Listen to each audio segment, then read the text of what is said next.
Երկու խմբի բաժանվելուց հետո սլակը թեքում ենք, պատահական օրինակ ընկել է մեզ թեստադարանը։ Թեստադարանը բացելուց հետո գրված են, տեսեք, օրինակ, կարող ես կարդալ։ Հարցեր են գրված, մեկը կարդամ օրինակ հասկանալ։ Միևնույն հարցի շուրջ տարբեր աղբյուրներ, տարբեր տեղեկություններ են հրապարակել, որ աղբյուրին է հատված հավատարիմ։ Այստեղ գրված են տարբերակներ։ Օրինակ առաջինը Facebook-ում հայտնի լրատվամիջոցի հրապարակմանը, որտեղ նշված է աղբյուրը։ Ձեր ընկերներից մեկի հրապարակած մեկնաբանությանը, բազմաթիվ հավանումներ, լայք ստացած լրատվական կայքին, որը հողում է անում անանուն աղբյուր։ Այդ մասով։ Իսկ իսկական պատասխանները կան, ճիշտ պատասխանները կան։ Հաջորդը ինֆոքարտն է։ Ինֆոքարտը այլս խաղացել եք։ Այո։ Բացատրում եք ուղղակի բառեր, օրինակ լուր, հրապարակախոսություն, հիմնավորել, առաջնային աղբյուր, այս բառերը փորձում եք բացատրել ինքնուրույն։ Ամեն քարտի վրա 4 բառ է գրված։ Վերնագրեր, կարդում եք տեքստը, վերնագրի դերը։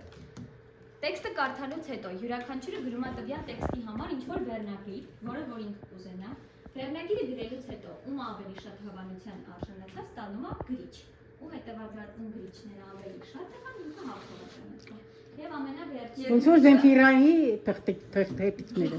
Եվ մյուսը հարցերի գիտակ թեստն է, որտեղ որևէ հարց է ձևակերպված, օրինակ, չգիտեմ, հանրային տրանսպորտի կանգառը Գերմանիայի գեղեցիկ փողոցներից մեկում էր ծերանոցի մոտ։ Կանգառը բարեկարգ էր եւ գործող, այդուհանդերձ հանրային ոչ մի փոխադրամիջոց այնտեղ չէր կանգնում։ Ինչու՞։ Այստեղ դուք փորձում եք պատասխանել։ իրականում այստեղ շատ ծիծաղելու